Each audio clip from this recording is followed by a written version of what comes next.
Captain Lila Morgan stepped onto the deck with a kind of quiet confidence that made her presence felt without a single boast. The morning sun reflected off the polished steel surfaces, casting sharp lines across the formation of operators standing at attention.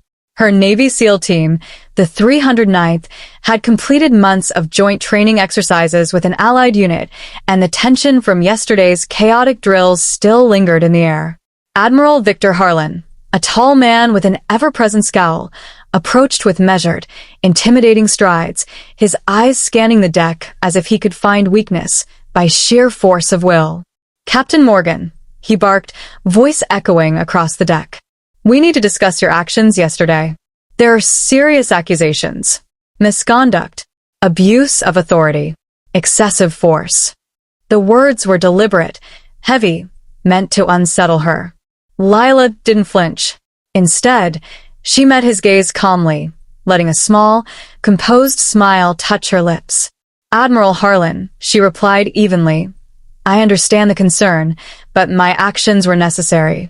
There was a threat that needed to be neutralized, and I did what any operator should under those circumstances."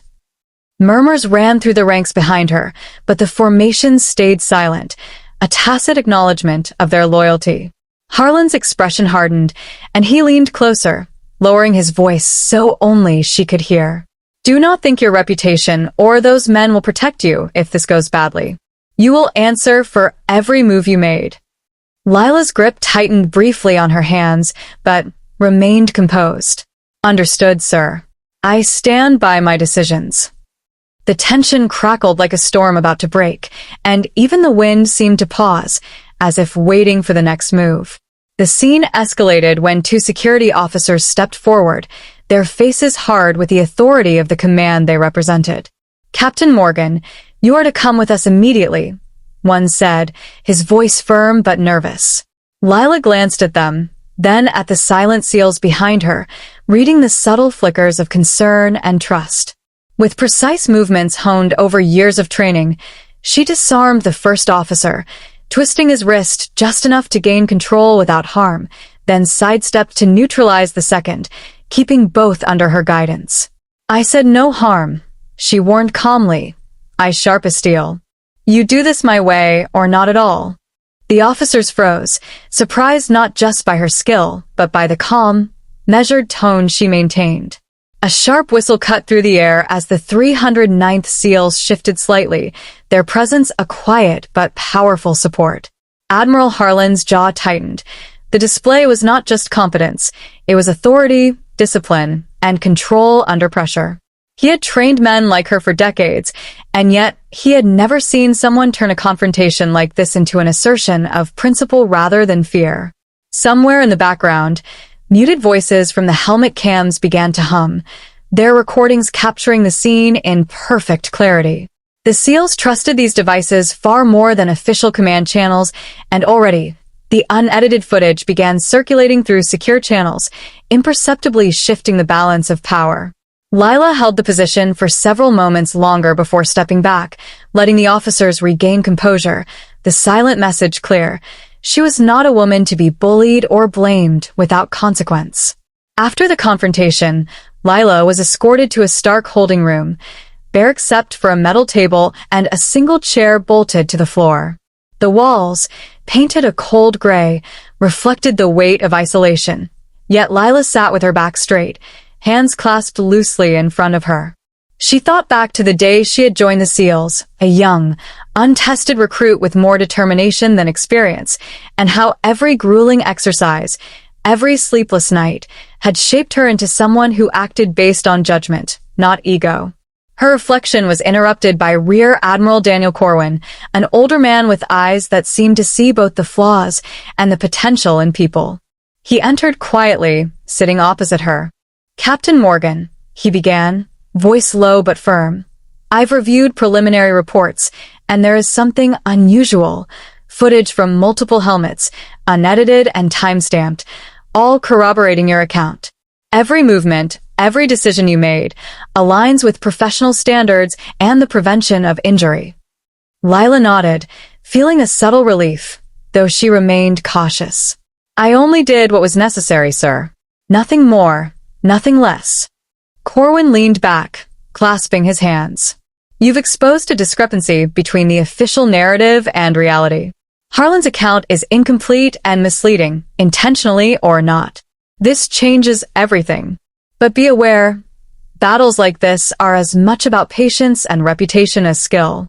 Lila's lips curved into a faint smile. I've learned patience, she replied, and that sometimes silence speaks louder than words. The Admiral nodded, rising to leave, but added, Be ready. Your vindication will not be immediate, but when it comes, it must be undeniable. The door clicked shut behind him, leaving Lila alone with her thoughts and the faint hum of electronics documenting every prior moment.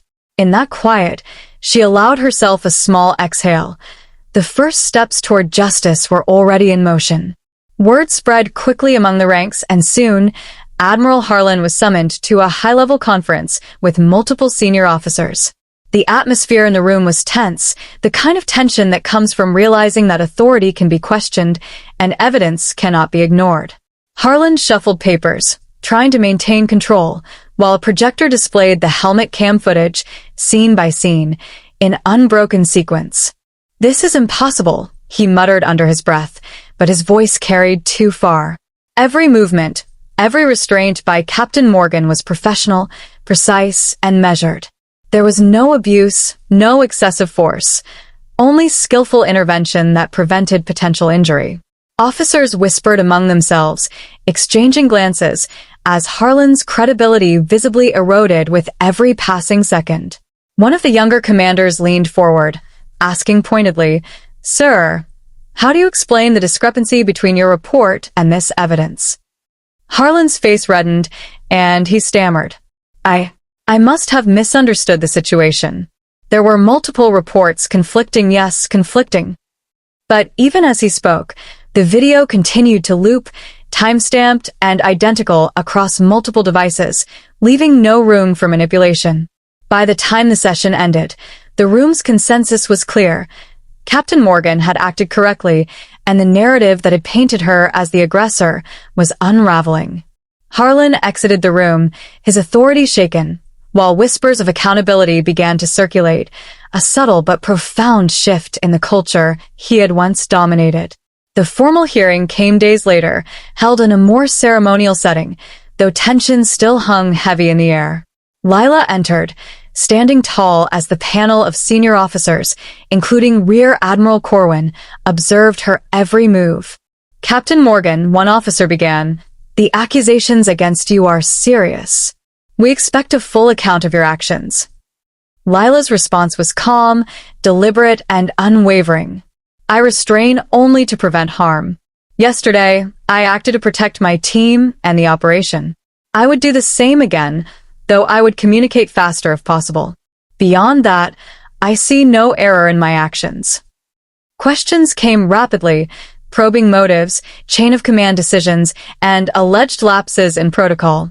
Each time, Lila answered succinctly, supported by both the eyewitness accounts of 309th SEALs and the helmet cam footage. One particularly pointed query asked if she felt pressure from senior officers might have altered her decisions. Lila shook her head firmly. Pressure reveals true character, she said, not when one succeeds without challenge, but when one is unjustly accused and must still act with integrity. The panel exchanged looks, the weight of her words sinking in. By the time the hearing concluded, there was no doubt.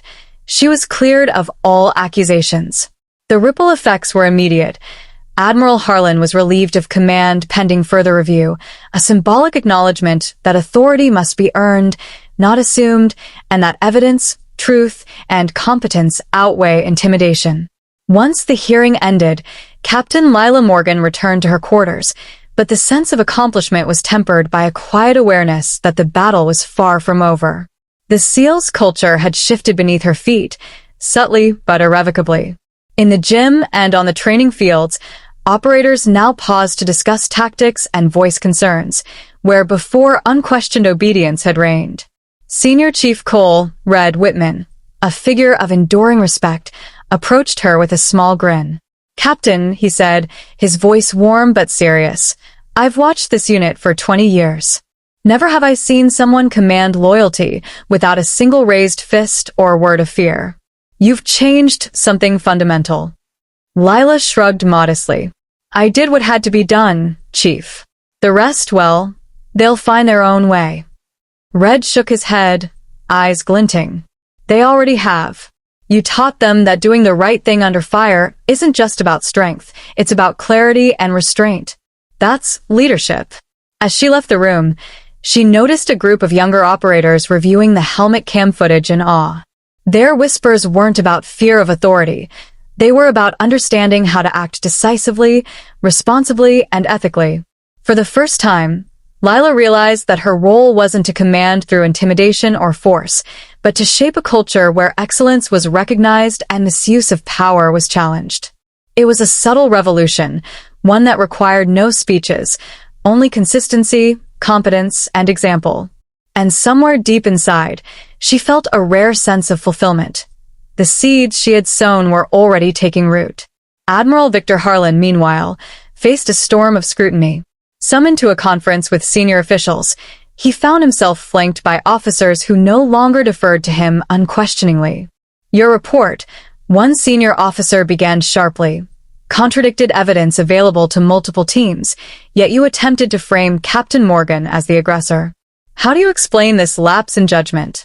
Harlan's face flushed red, and he hesitated, realizing no flattery, intimidation, or vague excuses would protect him this time.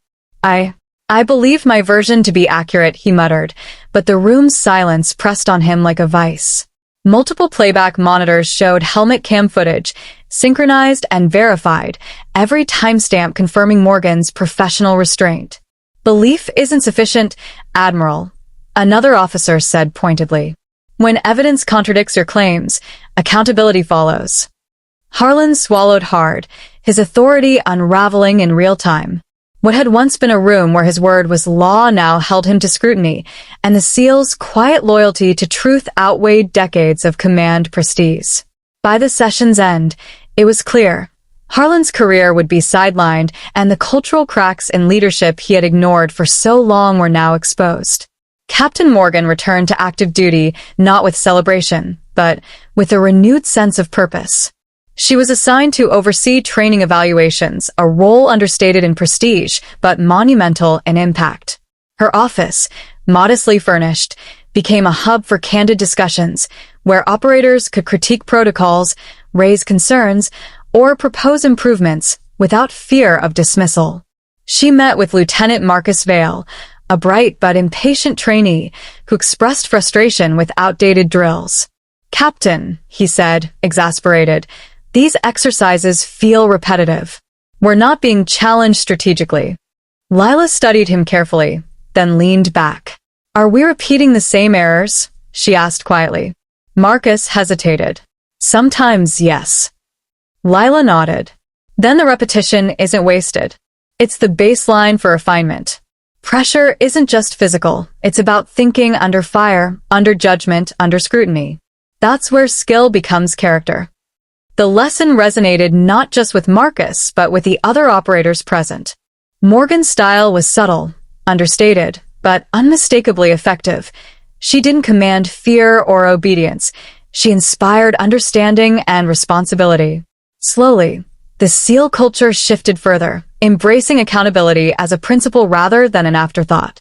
One evening, after a grueling week of evaluations, Lila reviewed footage from the training exercises.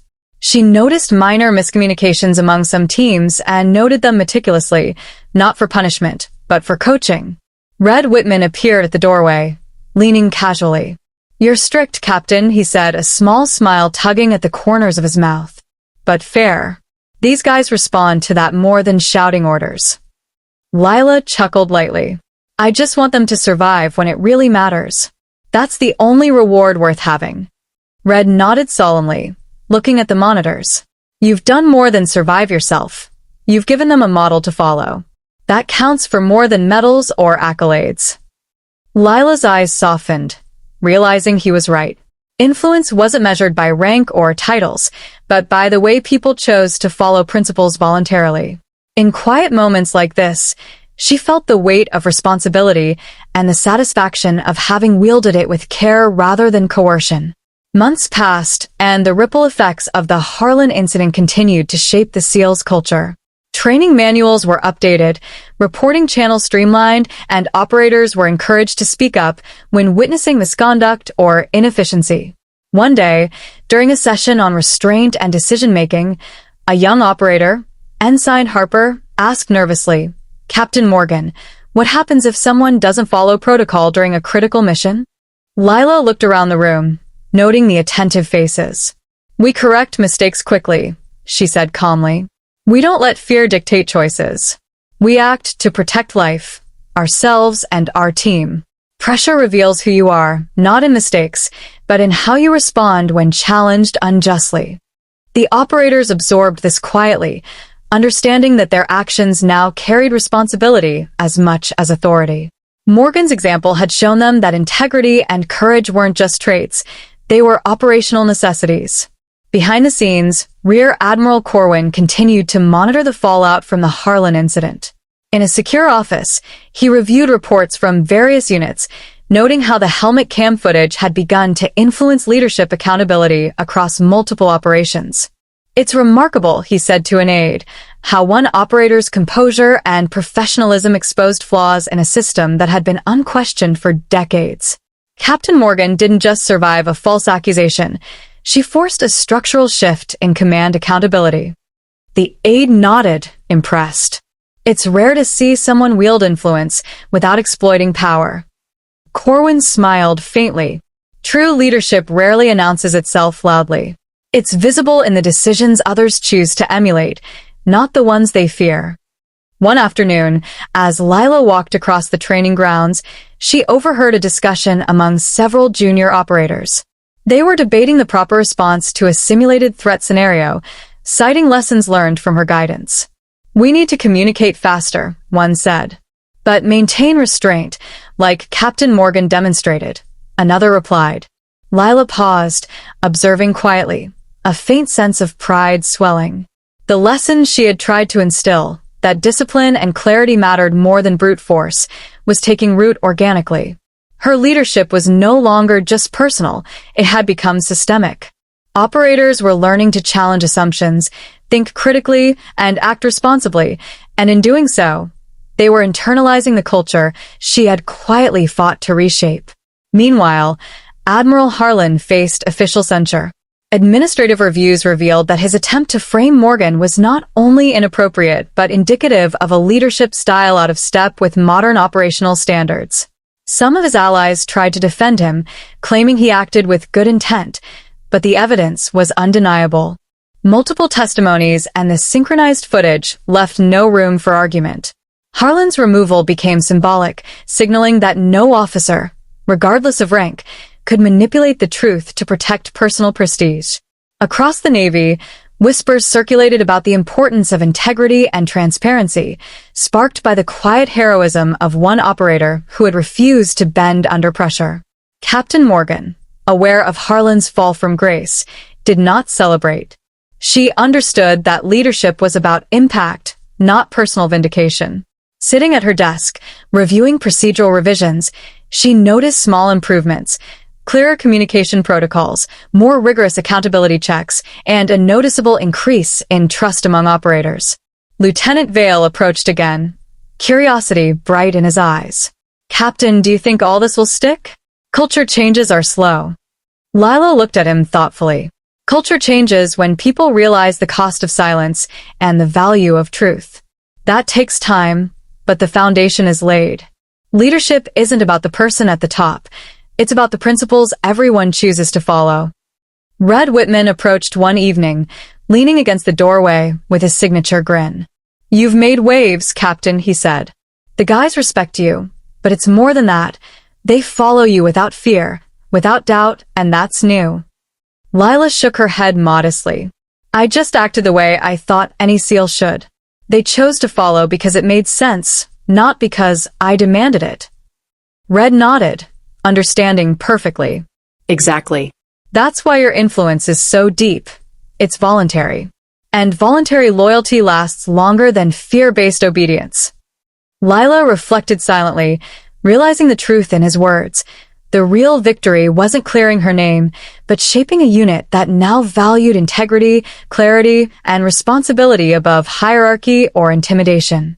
Months later, Captain Morgan addressed a room full of new recruits. The young operators listened intently as she spoke, her tone calm but authoritative. "Pressure reveals who you truly are," she told them. "Not when things go smoothly, but when you are unjustly challenged. The way you respond defines you, not what happens to you."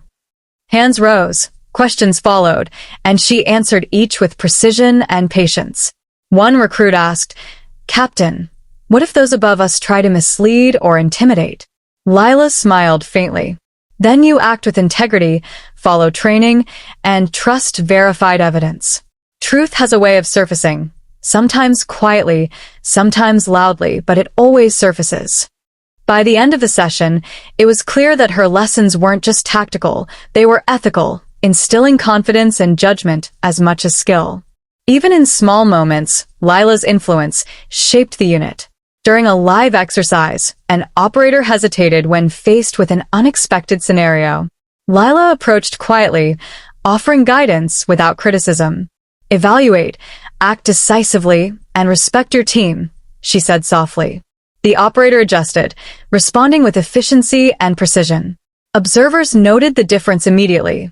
The unit no longer moved as individuals reacting out of fear or habit. They coordinated intelligently, anticipating threats, making decisions rooted in strategy and restraint. Morgan's presence was subtle, but its effect unmistakable. The SEALs were evolving, embracing responsibility over blind obedience. News of Harlan's fall and Morgan's vindication spread slowly through Allied forces. Conversations among senior officers emphasized a new standard of accountability. In briefings, one admiral remarked, "Captain Morgan demonstrated what we all hope to see in leadership: calm under pressure, decisive without excess, and unwavering in integrity." These words weren't empty praise. They reflected a systemic recognition that leadership could no longer rely solely on authority and intimidation. The ripple effect, quiet but persistent, began reshaping training protocols and officer evaluations across multiple units. By the following year, Captain Morgan had become a quiet legend within the SEAL community. Her style, disciplined, thoughtful, and principled, was now a model for junior officers.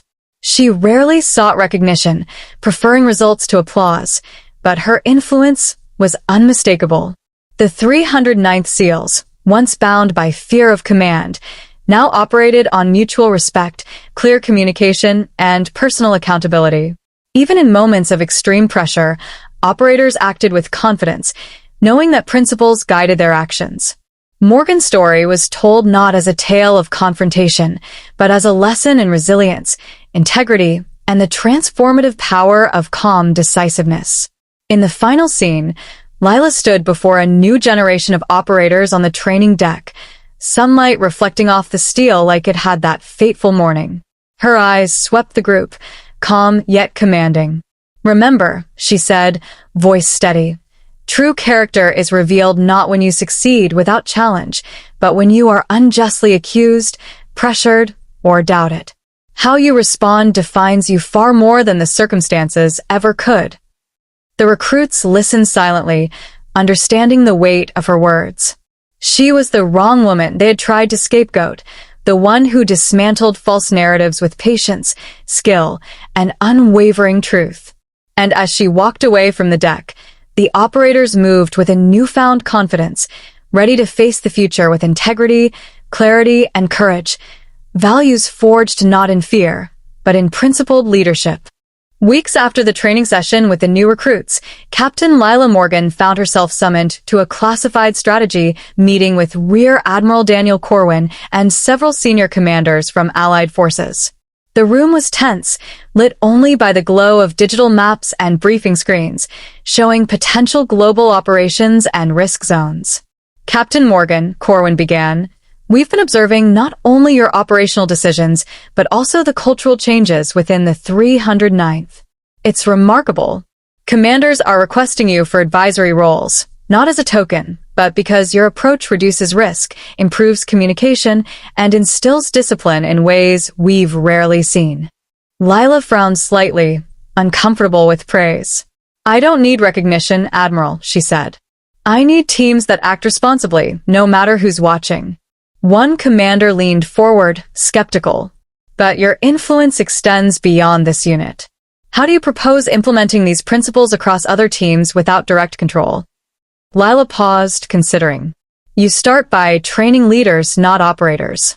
Show them restraint, clarity, and accountability, then trust them to act. Principles are contagious if demonstrated consistently. Fear and intimidation aren't transferable, they just breed mistakes. Corwin nodded thoughtfully. Then, you're not just reshaping the 309th, you're potentially reshaping naval operational culture itself. The weight of the statement hung in the air. Lila didn't smile, but she understood the significance. Her actions had rippled far beyond what she initially imagined, and leadership was no longer about rank or command, but about setting an example others could follow. Back on the deck of the training facility, Morgan observed her operators conducting a live combat simulation. Lieutenant Vale faltered under simulated pressure, his communication breaking down momentarily. Lila approached, kneeling beside him without disrupting the exercise. Evaluate before reacting, she instructed quietly. Predict possible consequences, then act decisively. You don't need to rush, you need to be correct. Vale nodded, drawing a deep breath before recalibrating his actions. The simulation proceeded smoothly, the unit demonstrating a level of coordination and responsibility unseen before the Harlan incident.